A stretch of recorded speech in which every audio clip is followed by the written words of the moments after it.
Bueno, ahora sí, la apertura formal. Esto es a dos voces con el veranito de Javier Milei. Ahí está, tormentoso, muchos frentes de tormenta tienen este veranito. Y va a necesitar estirarse mucho, elongar mucho, pero además va a necesitar buenos pronosticadores que le digan qué es lo que lo espera. Porque mirá, a un costadito la tiene a Cristina y Axel Kicillof, ¿no? Que le van a hacer una oposición muy pero muy fuerte. En el otro costado está Jorge Macri, el jefe de gobierno porteño, que tiene que negociar toda la plata que la nación le sacó a la ciudad por coparticipación, pero él está rodeado de su círculo íntimo. Ahí lo vemos con Caputo, el ministro de Economía, con Sandra Petovelo, la superministra de Capital Humano, y con Patricia Bullrich, que va a estar en un ratito con nosotros.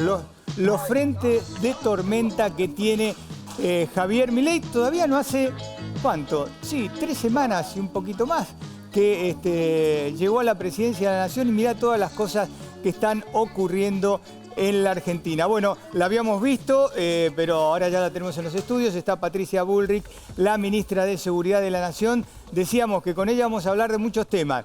De las 3 personas detenidas que pueden formar parte o no, vamos a ver de una célula terrorista. Con ella vamos a hablar del protocolo antipiquetes y, por supuesto, ella fue ministra de Trabajo. Vamos a hablar de lo que está ocurriendo con el DNU y este parate a la reforma laboral, y también con la superley que tiene que tratarse en el Congreso. Y a propósito está Germán Martínez, que es el jefe de Bloque Unión por la Patria.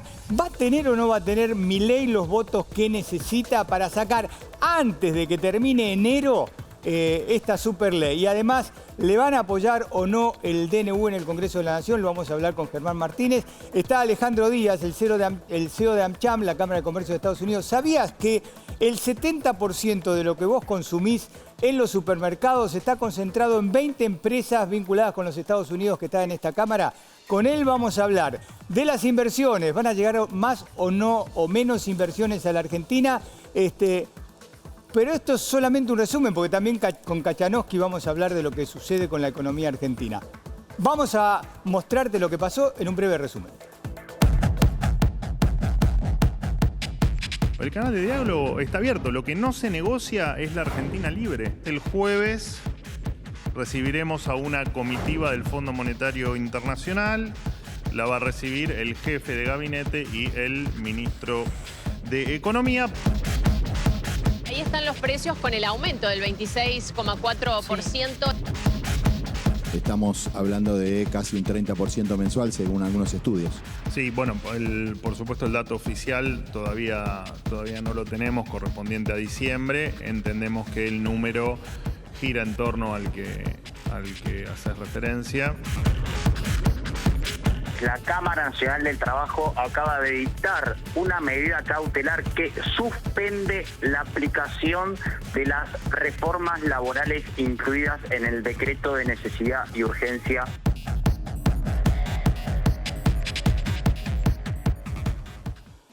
Este es el veranito de Milei. No podés decir, los que nos quedamos en enero siempre, que enero no es un mes caliente. Es tremendo en la Argentina desde hace años.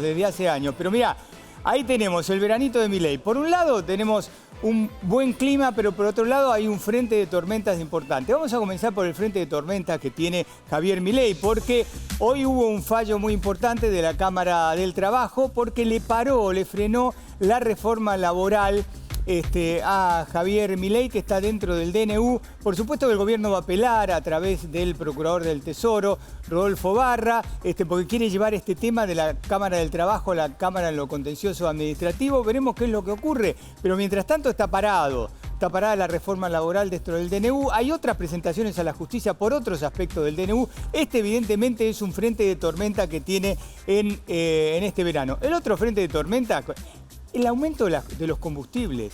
Ya llegó al 90% en solo un mes. Los combustibles están carísimos en la Argentina. Claro, vos sos dueño, estás en una empresa de combustibles y dirás, no, está atrasado, tiene que valer $1. Para el bolsillo de la gente, el combustible es carísimo. Carísimo porque encarece muchísimas otras cosas en la Argentina. El que se tiene que mover con un auto por razones de trabajo o por lo que fuere, sabe lo que significa el combustible, más los peajes, más los estacionamientos, más el seguro del auto. Ese es un tema, un frente de tormenta. El otro tema de frente de tormenta tiene que ver, Manuel Adorni, el vocero lo dijo hoy, con la inflación.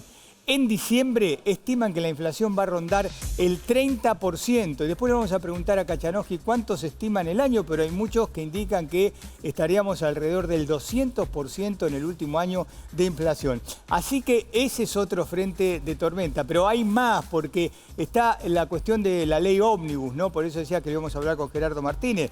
Milei quiere, antes de que termine, ¿cómo le sigo diciendo? Gerardo Martínez. Pero bueno, Germán Martínez. Es tantos años de hablar de sindicalista Germán, le dije Gerardo. Con Germán Martínez vamos a hablar de esto que quiere hacer Javier Milei, ¿no? Que quiere sacar antes de que termine el mes de enero esta ley ómnibus en el Congreso de la Nación. Bueno, ¿se podrá o no? ¿Tendrá o no tendrá los votos? Pero indudablemente también forma parte del frente de tormenta que tiene el gobierno en el Congreso de la Nación. Bueno, así está planteado enero, ¿no? Un mes, pero muy caliente, donde pasa de todo en la Argentina. Y pensemos que asumió el 10 de diciembre, 3 semanas y un poquito más, que está en la Casa Rosada Javier Milei. ¿Y cuántos problemas que se tiene que enfrentar? ¿Cómo le va, ministra?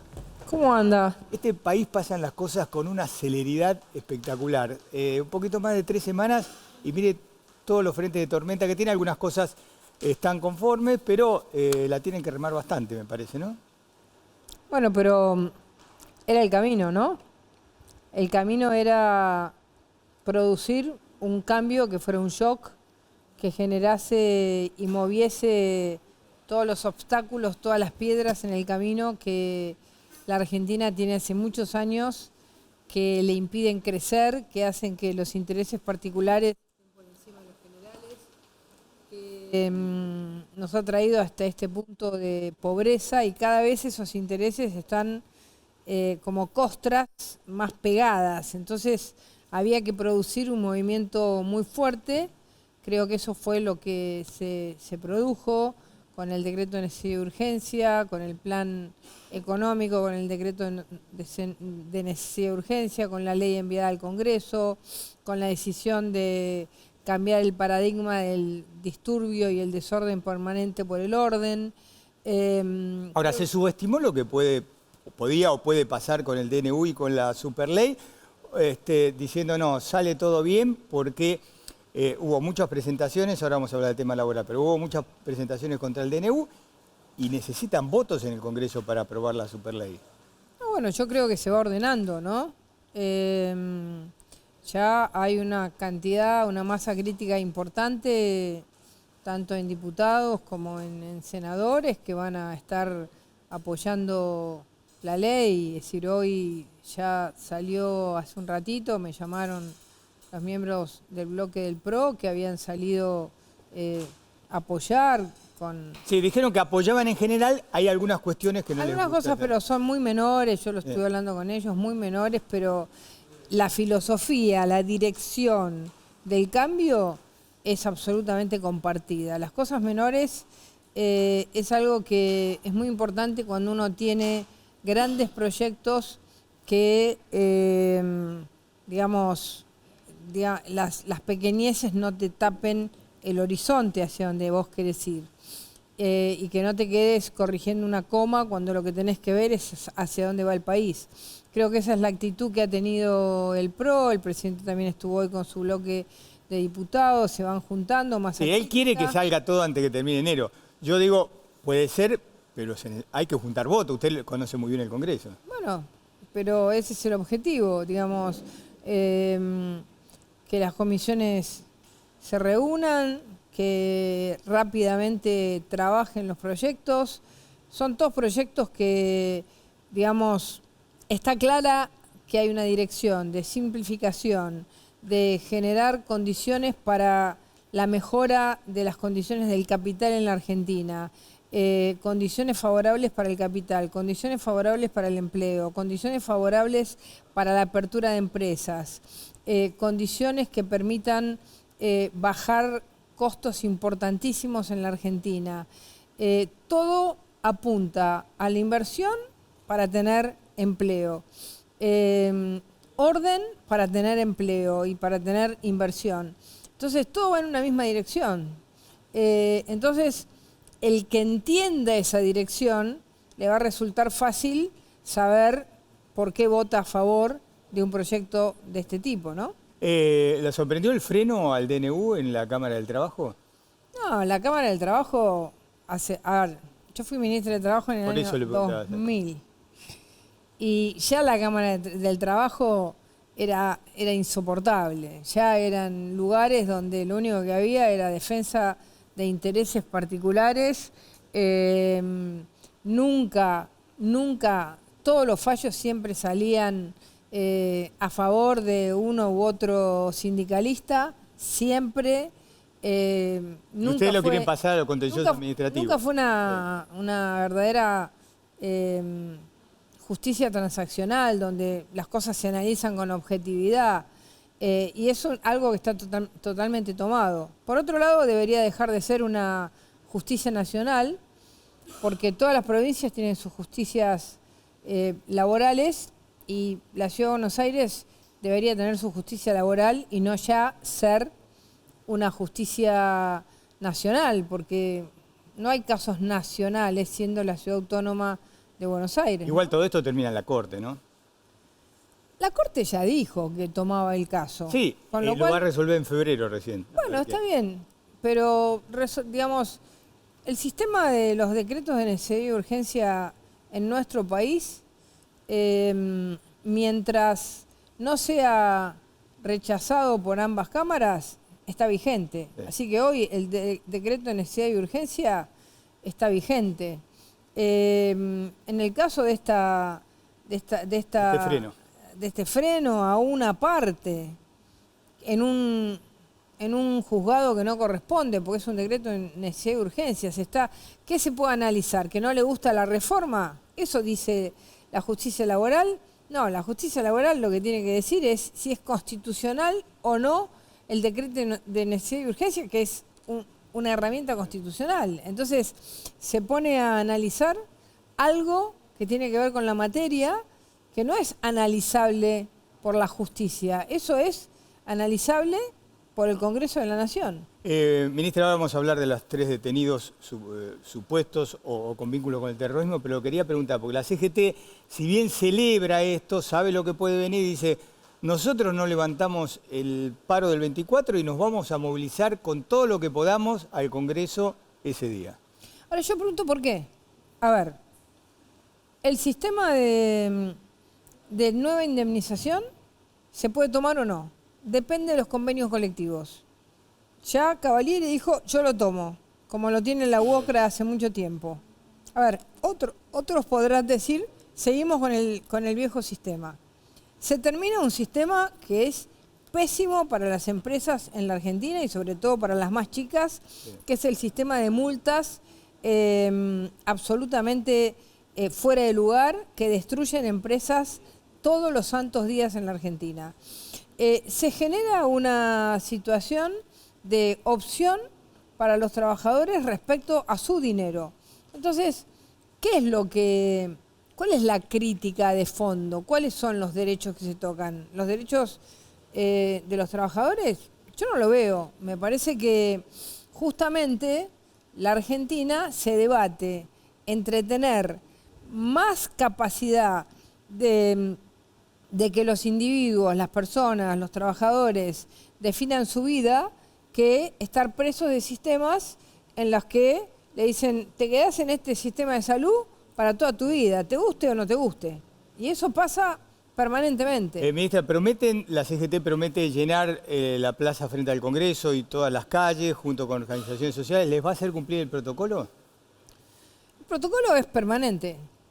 Todos los días, en todas las marchas, en todo momento. Digamos, por supuesto que depende siempre de condiciones. En la última oportunidad pidieron un permiso, se lo pidieron a la Ciudad de Buenos Aires, pusieron un seguro de caución, que los comerciantes que sufrieron daños, porque un grupo al final, minoritario, pero un grupo que participó de la marcha, digamos, arruinó algunos comercios, hay lucro cesante porque cerraron las persianas, podrán ir a cobrarlo y la ciudad tendrá que ayudarlos al trámite. Pero bueno, esos fueron 2 elementos claves. Dijeron, vamos a cumplir, vamos a llegar ordenados y además vamos a poner un seguro de caución. Bueno, evidentemente, de esa manera empieza a haber reglas lógicas. Ahora, lo que no es lógico es que el 24 va a ser un mes y 10 días y 14 días de haber comenzado el gobierno. Un mes y 14 días de haber comenzado el gobierno y además lo hacen con, lo anuncian 24 días después, hacen un paro nacional.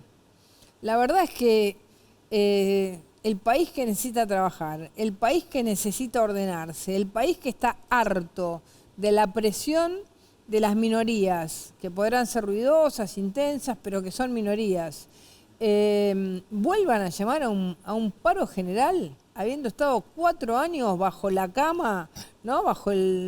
Totalmente bajo la alfombra en el gobierno de Alberto Fernández, es algo que explica que las acciones que se realizan no tienen que ver con el objetivo de lo que se está discutiendo o con la situación que padecen los trabajadores, sino con que no gobiernan ellos. Entonces, basta de extorsión a la gobernabilidad en la Argentina. No puede seguir extorsionada la gobernabilidad. O gobiernan ellos o empiezan a generar un sistemático desgaste con marchas, movilizaciones, paros. Basta. Hoy la gente tiene que decir basta. La llevo al tema de los detenidos. Quedó como en un segundo plano por todas las cosas políticas que pasan en la Argentina, pero suena serio, grave lo que pasó. 3 personas detenidas con supuestos vínculos con el terrorismo. ¿Qué se sabe? ¿Supuestos vínculos son terroristas? ¿Forman parte de una célula terrorista? Es un tema que todavía está en investigación. Además, por supuesto, está en secreto de sumario. No se han dado los nombres. Lo hemos hablado con la doctora Servini de Cubría, que está a cargo del caso. Nosotros creemos que esta combinación de personas que vienen de Siria. ¿Los 3 son sirios o es uno? Bueno, es un tema que no vamos a profundizar. Que tienen pasaporte colombiano y venezolano. Es algo bastante conocido en algunos países latinoamericanos. Es como un modelo. Hay que tener cuidado, mucho cuidado, con una encomienda que viene de Yemen. Entonces son todos datos que prendieron las alertas, hubo una información. ¿Le dieron aportado en los servicios de inteligencia de Estados Unidos e Israel? Sí, primero de Colombia. Primero, en realidad, no exactamente el servicio de inteligencia colombiano, sino un miembro de la Gendarmería que había estado haciendo un curso en la inteligencia colombiana, recibió información de sectores de la inteligencia colombiana que le advirtieron sobre estos movimientos. ¿Los 3 venían de distintos lados, pero estaban sí, conectados de alguna forma? Conectados, venían de distintos lados, en distintos vuelos, el mismo día, pero en distintos vuelos. Después, por supuesto, se le avisó a la Embajada de Israel, a Estados Unidos, para tener información sobre las bases de datos que ellos poseen. Sobre todo, nosotros habíamos trabajado mucho sobre sirios cuando fue el final de la guerra y podían venir familias sirias a vivir a la Argentina. Había una metodología, una base de datos bastante importante. Entonces, bueno, a ver, es una tarea de prevención fuerte contra el terrorismo o cualquier tipo de acción en contra de nuestro país. Se tomaron las medidas, los recaudos, se detuvo a las personas en distintos lugares y ahora se profundizará si la identidad que tienen es efectivamente, porque también es difícil saber si el documento de origen es un documento y necesitamos para esto colaboración, ¿no? Sobre todo de 2 países que en este momento están reacios a este tipo de colaboración. Tanto Colombia como Venezuela en sus pasaportes están reacios a la colaboración con nuestras fuerzas de seguridad. ¿Los 3 iban a alojar en una misma habitación, en un mismo hotel, en distintas habitaciones, cerca de la embajada? Es un tema que, como le digo, nosotros estamos tratando de dar poca información. Hay una reserva en un hotel cerca de la embajada de Israel, pero la conexión en sí misma es una conexión que nos llevó a tomar estas decisiones. Sí, sorprendió lo de Yemen porque en general los servicios de inteligencia internacional siempre con el tema de terrorismo tienen el ojo puesto en Yemen, ¿no? Sí. Desde hace años. Y ¿Todavía el paquete está en la Argentina o venía a la Argentina esos Bueno, 35 se kilos? está rastreando porque están, digamos, está toda la información. Esa es toda la información que se dio, así que hay un rastrillaje sobre digamos, todo lo que hay alrededor de estas personas que llegaron en vuelos distintos, que tenían elementos en común. Así que se está trabajando, se está investigando y lo importante siempre en estas cosas es prevenir.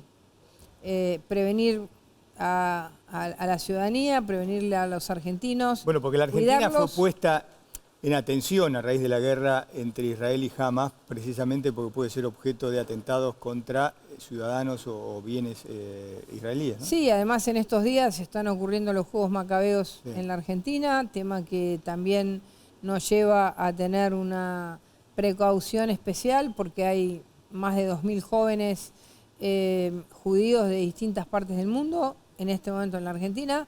Entonces también es un tema que nos puso a nosotros en alerta en un comité especial de trabajo que ya había sido formado por el gobierno anterior, es decir, ya había comenzado el trabajo sobre la seguridad de los Juegos Macabeos, y entonces toda la inteligencia de la Argentina está, digamos, en conexión constante, y cuando se recibe información de este tipo, se trabaja inmediatamente para prevenir cualquier posibilidad. Pero bueno, digamos, estamos controlando todo. Eso no, digamos, hace que las personas tengan que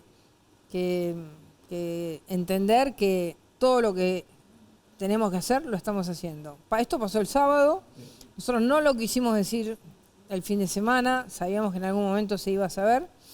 Sobre todo por el fin de año, por las fiestas, para que no hubiese miedo o pánico sobre esto y para que cuando se supiese estuviesen ya, digamos, todos los elementos en manos de la justicia y de las fuerzas de seguridad que están en esta operación. Lo último, el conurbano bonaerense siempre le reclamó al Ministerio de Seguridad de la Nación, gendarme, policía, prefecto, la PCA, todo. Y ahora se empieza a escuchar en algunos municipios que están en manos del peronismo, del kirchnerismo, que quieren más seguridad. ¿Cómo está? ¿Va a haber más fuerzas federales para el conurbano, para la provincia? Porque está gobernada por Axel Kicillof, ¿no? Sí. Que está en la otra vereda. No, pero no tiene nada que ver porque la seguridad es para todos los argentinos.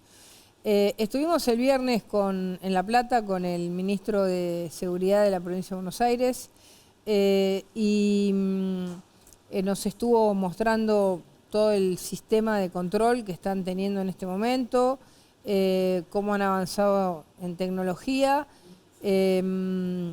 y hemos quedado en replantear el sistema de las fuerzas federales en seguridad ciudadana, como si fueran sumando a un policía más para concentrarlas en las tareas del delito complejo. Así que va a haber novedades, estamos trabajando en una mesa conjunta, provincia de Buenos Aires con la Nación. Seguramente es posible que integremos también a la ciudad porque hay una conexión, pero estamos con una mesa de trabajo y vamos a replantear un sistema más inteligente para todos. Pero la relación nuestra, no importa de dónde venga o a quién responda la provincia, lo importante es que en seguridad, donde viva cada ciudadano, el Ministerio de la Nación va, digamos, como el responsable del esfuerzo nacional de policía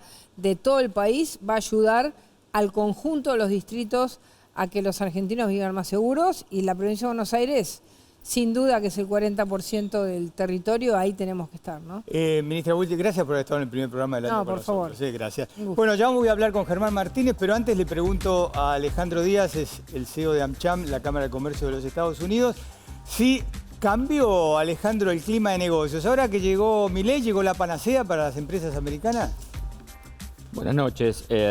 Decir la panacea es un tanto exagerado. Yo creo Sobre que todo en la Argentina, ¿no? en Argentina, con 10 días de gobierno es difícil hacer un juicio de valor contundente, pero lo que podemos decir es que a partir de tanto el DNU como la ley ómnibus que fue presentada van en la dirección de muchos temas que creemos que están orientadas a darle un rol mucho más protagónico a las empresas, a desregularlas, a hacerlas más competitivas y a permitir de alguna manera que tomen decisiones basadas en sus criterios comerciales. Muy bien, ya vamos a seguir. Alejandro, Roberto, ¿qué tal? ¿Cómo le va? Buenas noches. ¿Cómo va? ¿Y cómo lo está viendo esto? ¿Está bien o...? Sí, era previsible todos estos líos por la herencia que se recibía, ¿no? Sí. Pero creo que el rumbo general está bien. Después tenemos que discutir lo del corto plazo, cómo se está haciendo. Si es lo adecuado o no. Yo adoptaría otras medidas, pero obviamente no soy el presidente. Bueno, ahora me va a contar qué medidas. Bueno, voy con Germán Martínez. ¿Qué tal, Germán? ¿Cómo te va, Bueno, Edgardo? gracias por estar en el primer programa del año. A ver, Milei está convencido de que antes de que termine enero, o quiere que salga la ley ómnibus del Congreso de la Nación. ¿Cómo lo ve? Muy complicado, ¿no?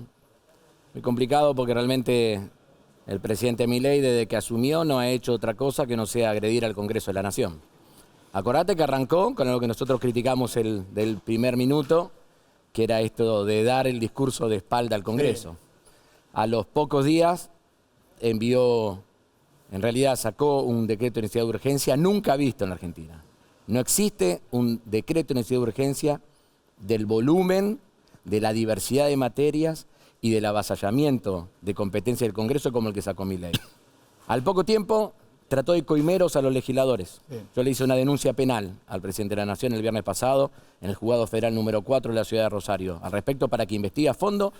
Si sabe algo, que vaya y que lo denuncie. No que diga las cosas así porque sí.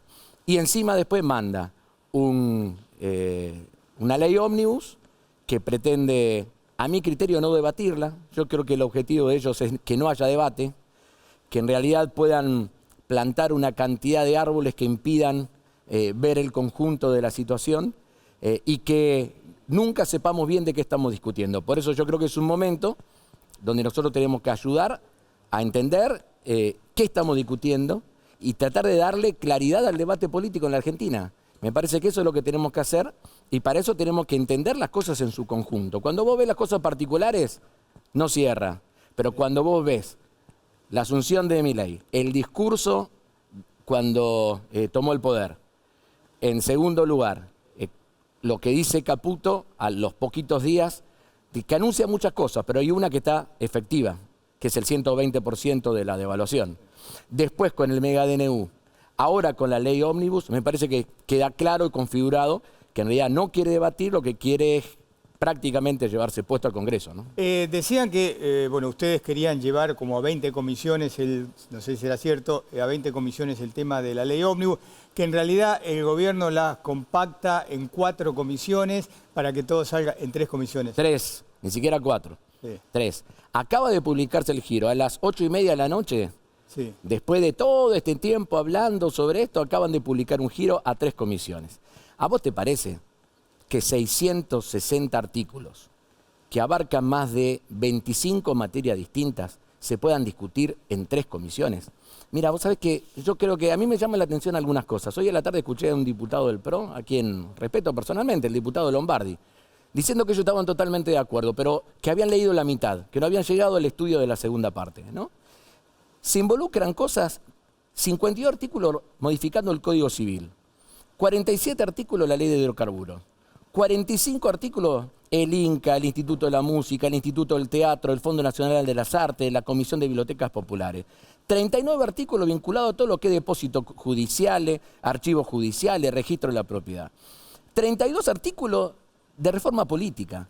31 artículos de la ley de los 1000 días, la que salió en paralelo, ¿te acordás? La interrupción voluntaria del embarazo. 22 artículos sobre turismo, 19 sobre manifestaciones, resistencia a la autoridad, todo lo que planteó la ministra Bullrich. 14 artículos sobre formación docente. Todo esto, el 40% de la ley, solamente te nombré algunos, lo más significativo, el 40% de la ley ómnibus famosa no tiene nada que ver con los objetivos que el mismo proyecto de ley dice en sus artículos 1 y artículo 2. ¿No sale eso entonces en 2 o 3 semanas? No, a ver, a mí me... O es una cuestión de voto, en definitiva, del Bueno, Congreso. siempre, ¿no? siempre, en algún momento vos sabés que tiene una dimensión, sí. seguiste muchísimo tiempo, es Sí. cuantitativa, ¿no? Sí. Pero mientras tanto está el debate político. Nosotros tenemos que dar un debate político a fondo sobre lo que anunció Milei en términos de política económica, sobre lo que anunció en función del mega DNU y sobre lo que envió al Congreso respecto a la ley ómnibus. Nosotros tenemos que ver las cosas en su conjunto y vamos a dar ese debate. Ahora, yo guardo para mí, Edgardo, que La Libertad Avanza no quiere debatir. Lo que quiere es que pasar lo más rápido posible las cosas y sinceramente espero que otros sectores de la oposición que se manifestaron inclusive en redes sociales, en medios de comunicación, en contra del mega DNU y también en contra del contenido y de la forma del proyecto de ley ómnibus, que no encuentren ningún atajo para obviar la tarea del Congreso, que es fundamental. ¿Qué atajo sería? Y una engaña pichanga, digamos, ¿no? Dejo que corra el DNU, pero te trato un proyecto parecido en la Cámara, trato de buscarle alguna vuelta reglamentaria para agarrar el DNU y decir esto me gusta y no me gusta. Acá hay, desde el año 2006, hay una ley, que es la 26.122, que es la que regula cómo se tratan los decretos de necesidad de urgencia. Se emite el DNU, hay 10 días para que el jefe de gabinete lo mande al Congreso, guarda Edgardo, Sí. que lo mande, Sí. porque si no, entra en incumplimiento de vez de funcionario público el jefe de gabinete. Se constituye la comisión, tiene 10 días para tratarlo y dice la ley, se podrá, a partir de eso, el pleno de las cámaras se pueden abocar inmediatamente al tratamiento. Bueno, me parece que hay que hacer todos los pasos que dice la 26.122. La última, Germán. Los gobernadores parece que van a jugar un rol importante en todo esto. Veremos si en el Senado solo, también en la Cámara de Diputados. Algunos dicen que gobernador que no, nos quieren extorsionar, también por ahí se escuchó algún que otro diputado. Otra vez los gobernadores son fundamentales, como pasó en el gobierno de Macri, en el gobierno de Alberto. No, siempre son fundamentales los gobernadores de las provincias. Y te lo digo, nuestro bloque tuvo una reunión con la CGT, Sí. con la 2CTA, Sí, con la Corriente Federal de los Trabajadores, sí. con todos los gobernadores la semana pasada, con los organismos de derechos humanos. Todos esos dispositivos son fundamentales para tratar de dar los debates que tenemos que dar. ¿Pero los gobernadores peronistas se encolumnan o cada uno va a No, hacer? mira, son muy claros al respecto. ¿Sabes por qué? Y permíteme decirte dos cosas que Sí. me parecen importantes. Primero, tienen una sensibilidad muy especial a lo que está pasando. Esto está afectando a todas las provincias argentinas. Andás a Misiones y a Corrientes y te encontrás con todo lo que va en contra del Instituto de la Yerba Mate. Te vas a Tucumán y a Jujuy y te encontrás con los problemas de la industria azucarera. En el sur también. Te vas a Tucumán, te vas a Córdoba, a Santa Fe, a Buenos Aires el problema de los biocombustibles. Te vas a la cuenca petrolera y el deseo de vender YPF. Te vas al sur, todos los cambios a la cuestión pesquera. Y hay algo más. Si algo tienen en cuenta, no solamente los gobernadores, sino todos nosotros, es el profundo impacto que toda esta medida están dando en la vida cotidiana, están teniendo en la vida cotidiana de los argentinos. Y permitime esto, Sí. un laburante que agarró un trabajo el 1 de diciembre pasado, hace un mes, Edgardo, con un contrato a prueba de 8 meses. Con el DNU, ya ese contrato a prueba era de 3 meses. Fue a comprar alimentos, todavía no cobró el primer sueldo, 120% de evaluación, correlato de entre un 35 y un 50% en aumento de la canasta básica. Fue a renovar el contrato de alquiler. Antes tenía 3 años con actualizaciones cada 6 meses, ahora tiene 2 años con renovaciones cada 3 meses. Fue además a intentar sacar la prepaga, se lo aumentaron en un 40%. Y además de todo eso, imagínate que quede una zona del país, del norte argentino, del norte de mi provincia, la provincia de Santa Fe, que por ejemplo no tienen gas natural y que van a comprar garrafa, se multiplicó por 3 el precio de la garrafa hasta el martes. Y ayer encima le meten un saquetazo al combustible. ¿Ustedes creen que todo esto en la vida cotidiana de los argentinos no tiene impacto? No, Germán, por supuesto que la situación es muy delicada, lo venimos diciendo acá en Las Voces. Ahora ustedes, ustedes el Unión por la Patria o el Frente para la Victoria, ¿no hacen una autocrítica de lo que dejaron? Sí, escúchame, hasta tal punto, mira. Porque digamos, lo que dejaron también, más allá de lo que está haciendo Milei. Te voy a decir dos cosas. Sí. Y voy a poner en valor el trabajo de nuestro compañero candidato a presidente, Sergio Massa. Hizo dos cosas. Primero, a lo largo de toda la campaña no hizo otra cosa que reconocer las cosas que no habíamos logrado hacer y los errores que tuvimos. Nunca una campaña fue tan autocrítica como la que hizo Sergio Massa. Segundo, nunca una campaña fue tan clara, inclusive más clara que la de Scioli, mucho más clara que la de Scioli, no solamente en demostrar los modelos, sino qué iba a pasar en la Argentina con la receta que hoy está implementando Milei. No era una campaña del miedo, era una campaña efectivamente sobre la verdad. Y además de todo eso, agarremos punto por punto. Teníamos una inflación cercana a los 10, 12 puntos. A nosotros no nos gustaba. Vamos a tener el triple. No, pero por eso digo, Milei no. va a ser jugado por lo que está haciendo. Pero, pero lo que está sucediendo es muy grave. Porque nosotros terminamos con menos del 6% de desocupación en la Argentina. Esperá los datos del segundo trimestre del año que viene.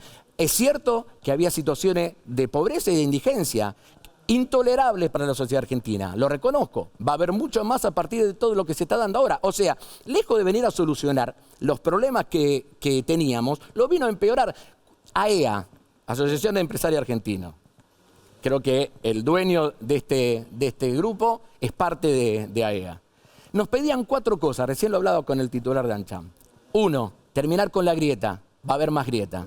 2, poder construir política de Estado, un mínimo de cosas en las cuales estamos de acuerdo. Vamos a tener menos posibilidad de construir política de Estado porque se quieren llevar puesto todo. 3, mantengan lo que está bien, pero cambien lo que está mal o lo que no se pudo hacer. No es así, derrumban absolutamente todo. Y 4, nos pedían previsibilidad y seguridad jurídica. Hoy eso no está, hasta tal punto que una empresa que el martes contrató a alguien con un periodo de prueba de 8 meses, mañana, a partir del fallo de la justicia laboral, que recomiendo leer porque es muy claro en sus contenidos, tiene de nuevo reinstalado los 3 meses de periodo de prueba. Entonces va en contra de toda previsibilidad jurídica, Edgardo. Germán, gracias por estar en el primer programa. No, gracias a ustedes por la invitación. Esperemos que tengamos todos un buen año. A disposición. Gracias. Bueno, vamos a hablar con Alejandro Díaz, el titular de AmCham, la Cámara de Comercio. Está Kachanowski, con él después vamos a hablar. Hoy el vocero presidencial dijo que la inflación de diciembre va a ser del 30%. ¿De cuánto fue en el año? Bueno, de estas y otras cosas vamos a hablar con Roberto Kachanowski. Alejandro, bueno, ya lo saludé. Hablaba recién Germán Martínez de seguridad jurídica a raíz del DNU, de la ley ómnibus. Las empresas que tienen capitales de los Estados Unidos, ¿cómo están viendo lo que está ocurriendo en la Argentina? Bueno, un poco lo que decíamos y lo manifestamos nuestra opinión con respecto al contenido del DNU en su momento, sin entrar a discutir la legalidad o ilegalidad del mismo. ¿Y qué quiero decir con esto? Que analizando el contenido para nosotros está claro que iba en la dirección correcta. ¿Qué significa la dirección correcta? Desregulación, reducción de la intervención del Estado en las decisiones de las empresas, rol de las empresas basado en el crecimiento, posibilidad de ser competitivas, reducción de los costos, reducción de las cláusulas de indexación que permiten de alguna manera la contratación y la empleabilidad. O sea, elementos que son necesarios para producir una transformación de la Argentina. Y todo este ruido que en torno al DNU, las presentaciones judiciales, si va a salir o no rápido la ley ómnibus en el Congreso. Bueno, tendremos que tener la paciencia que hemos tenido los últimos 20 años, que de alguna manera es ver la evolución de esa certeza o no jurídica que va a haber, que imagino que en 3 o 4 meses se va a tener que resolver la validez o no invalidez del DNU. Alejandro, le voy a hacer la pregunta que muchas veces hemos hecho durante todos estos años a las empresas de capitales norteamericanos o europeos. ¿Va a haber más inversiones o van a esperar a ver qué pasa en este bendito país? Bueno, a ver, pretender de que a un nivel de incertidumbre y de un programa económico que lo que busca era restablecer las variables macroeconómicas, difícil es pensar que en los próximos 6 meses va a haber un cúmulo de inversiones absolutamente superior a la que hubo los últimos 7 años. Lo que hay es una expectativa de que de alguna manera la dirección al cual este nuevo gobierno apunta a la economía permite la posibilidad de visualizar una recuperación de la economía futura, especialmente a partir del segundo semestre de este año, y luego establecer vínculos de inversión mucho más sostenidos, probablemente entre el 2025 y el 2027. Milei dijo, no hay plata, pero tampoco hay dólares, y las empresas que representa la Cámara, que usted es el CEO, tienen deudas con los proveedores con el exterior. ¿Qué va a pasar con eso? ¿Cómo condiciona a las empresas para seguir operando en la Argentina? Bueno, a ver, del estudio que hicimos nosotros con respecto al stock de deuda, que llegaba a 55.000 millones, vimos que el 59% era deuda con casa matriz o afiliadas. Obviamente la casa matriz o afiliadas son más flexibles en la medida de definir cuándo va a cobrar o a recibir la transferencia con respecto a la deuda vigente. El 34% eran proveedores. Pero hay empresas, especialmente las nacionales globales, que el 100% son proveedores. Entonces ahí aparece la discusión de cómo va a afectar la cadena de abastecimiento, la imposibilidad en el corto plazo de cancelarlas. Que no es un tema menor, ¿no? Que no es un tema menor y que puede afectar la producción, obviamente. Y ahí va a depender de 3 aspectos. El acceso al MULC está visto que en los primeros 6 meses del año no va a ser factible en función de los niveles de deuda existentes. Está claro que el flujo, como se llama habitualmente, está estipulado en una resolución, con lo cual las empresas, dependiendo del código arancelario, van a poder pagar normalmente de 30 a 120 días con un esquema y un calendario. Ahora, las deudas va a depender de la adhesión o no al BOPREAL, el valor de mercado que va a tener el BOPREAL, la aceptabilidad o no que tenga el BOPREAL a los proveedores y de alguna la capacidad de reconstruir esos pasivos y reducir ese endeudamiento que tienen las empresas. Cuando usted, Alejandro, hablaba de los problemas que pueden llegar a tener por los... ¿Qué estamos hablando? ¿Industria automotriz, industria de la alimentación, en general todas, o hay sectores que se pueden ver más afectados con el tema de los proveedores? No, yo creo que todos los que producen en Argentina y que de alguna manera no dependen de la importación van a ser afectados en mayor o menor medida, dependiendo de lo que yo te comenté, de cuál es la estructura de deuda que tienen.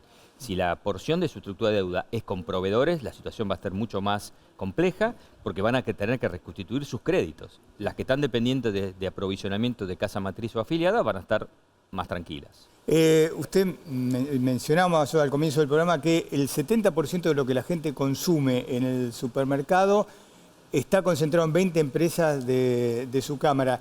Y el tema son los precios en la Argentina, ¿no? Porque correcto, me imagino que usted está a favor de la desregulación, pero el problema es el bolsillo de la gente. Correcto.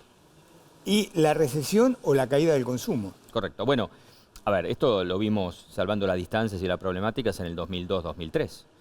La recesión es el obstáculo de la inflación. Quiere decir que las empresas, cuando vuelven a encontrarse con una política comercial abierta, como la que parecería que se va a cristalizar a través de la no intervención del Estado en la fijación de los precios, hemos visto los programas de precios justos, cuidados, etcétera, etcétera, van a tener que volver a prácticas normales que se establecen en 80 países del mundo, que es analizar lo que se llama price elasticity, la capacidad de poner un precio en función de la oferta. Si la demanda es fuertemente constrictiva, los precios van a tener que retrotraerse, los que exageraron en los sobreprecios van a tener que volver atrás en la medida que no se compren, y los que aún no recuperaron rentabilidad evaluarán la capacidad de trasladar el incremental de costa de los precios, como pasa en cualquier país civilizado del mundo. La última, cuando viaje ahora a Washington y se encuentra allá en la Cámara de Comercio y le pregunten ¿qué es Milei? ¿Qué es el gobierno argentino? ¿Qué les va a decir? Es difícil. ¿Cómo lo explica? Es difícil explicarlo. Lo que vamos a tener que transitar a través de un modelo de un presidencialista absolutamente imprevisible en términos de la historia política de la Argentina, lo cual no tiene una connotación ni mala ni buena. Significa que vamos a tener que ver la dirección de sus políticas públicas y por ende la capacidad de poder dar solución a los problemas que tiene la Argentina. Digamos, está todo por verse, como dirían. Tienen, como bien dijo la ministra, tienen 15 días de gobierno. Creo que hacer un juicio de valor todavía es demasiado apresurado. Alejandro, gracias por haber estado con nosotros. Buenas noches. Pausa y Roberto Kachanowski después nos va a explicar qué es lo que pasa en la Argentina.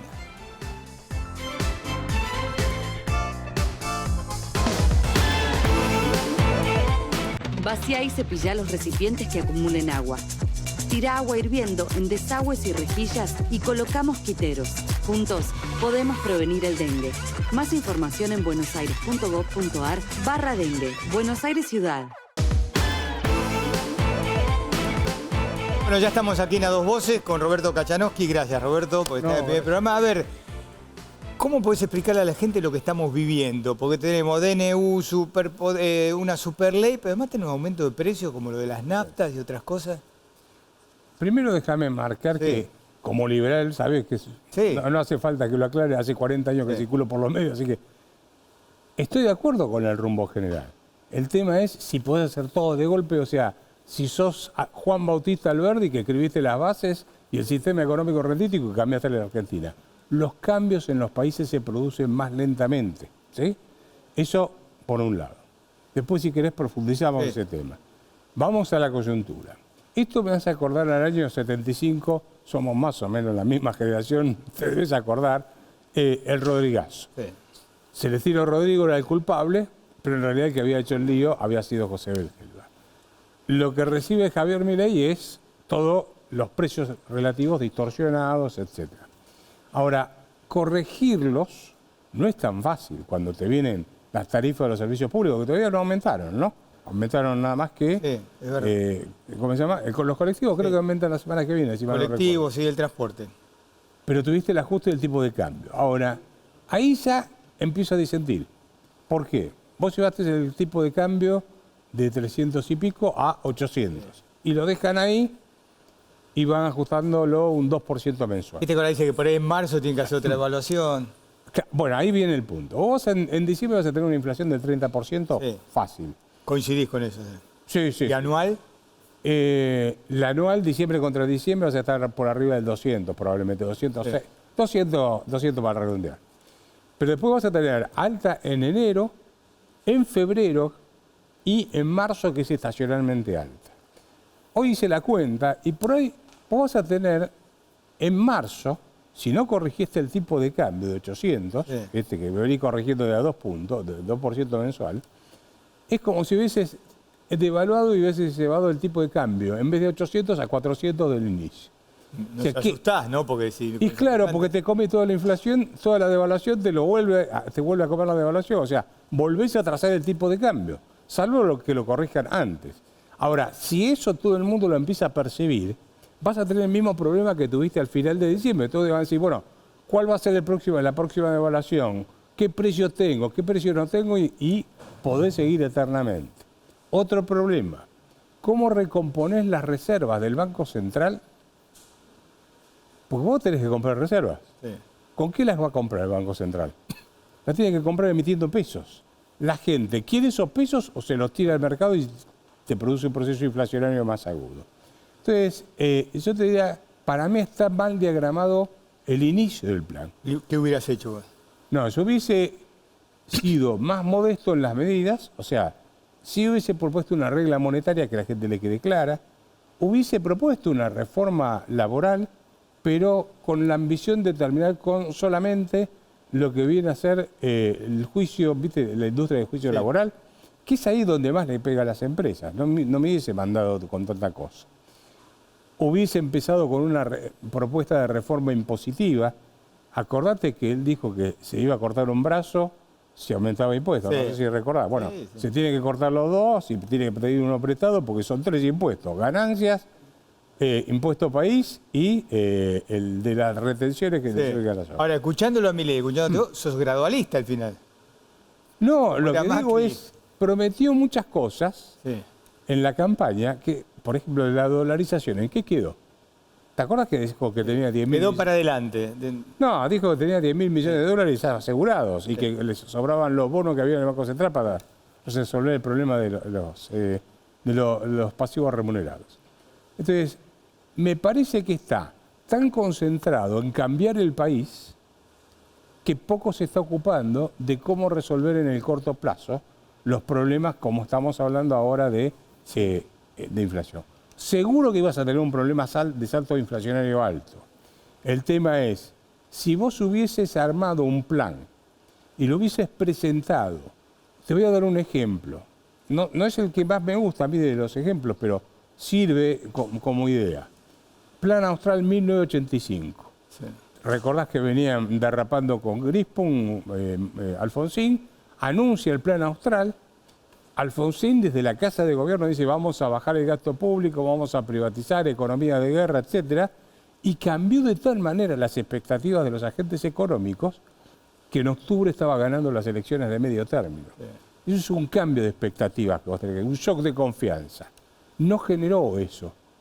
Dijo, no hay plata, vamos a hacer esto, y entonces vamos a refundar la República, pero no te guió en el camino de corto plazo cómo vas a ir. Tengo que hacer una pausa y te dejo pendiente algo. Si la gente se banca todo esto, ¿no? Si la gente va a ver una luz al final del camino o cuánto va a durar este romance de los votos que lo une a la gente. Después de la pausa seguimos con Roberto Kachanowski.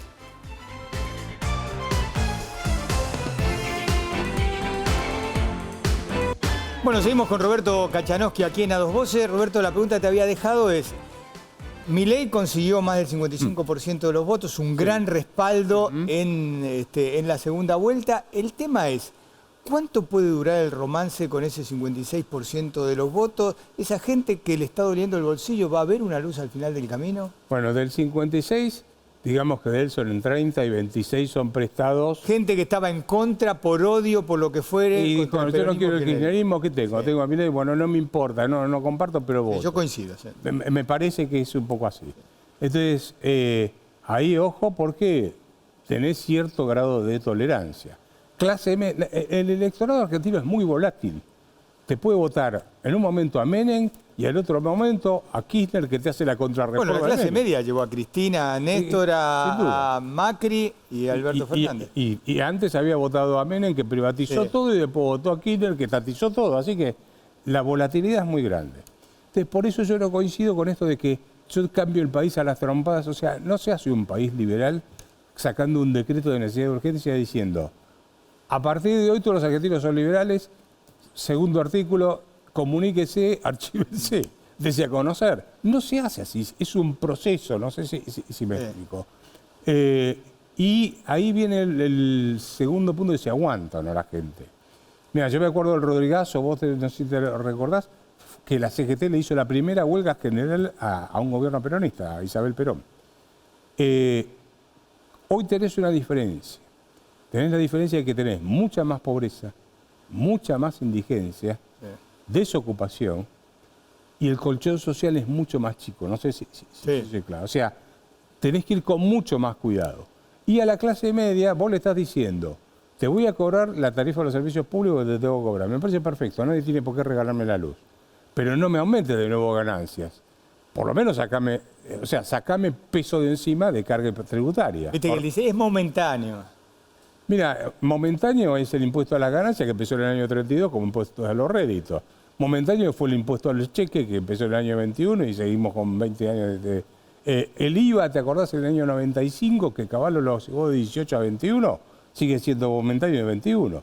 Acá los impuestos que empiezan pasan de momentáneos a permanentes.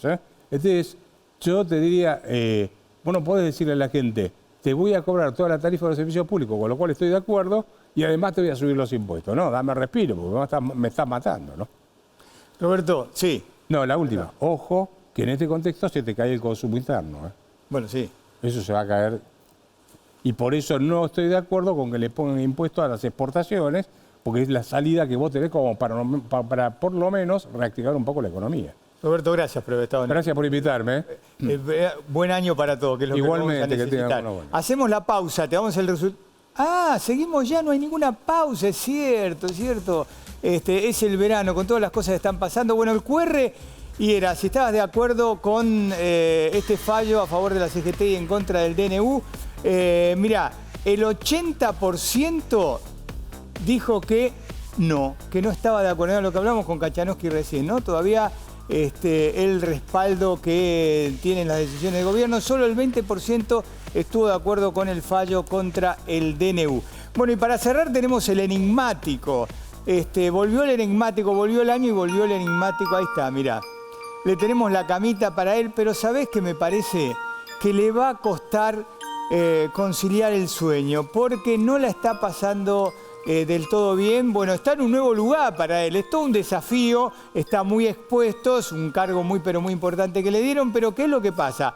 Su jefe lo apura, le dice, escuchame una cosa, esto hay que sacarlo rápido, a ver si nos organizamos mejor. Sus pares cuestionan a veces los métodos que él está utilizando y la oposición no quiere saber nada cómo está manejando lo que está manejando. Así que a este enigmático de esta noche, que va a ser muy importante y lo vamos a tener en primera línea de las informaciones periodísticas durante todo enero, le está costando a este libertario poder dormir. No lo dejan dormir bien como él cree que se merece. Bueno, hasta acá llegamos en el primer programa del año de A Dos Voces. Marcelo Bonelli está descansando.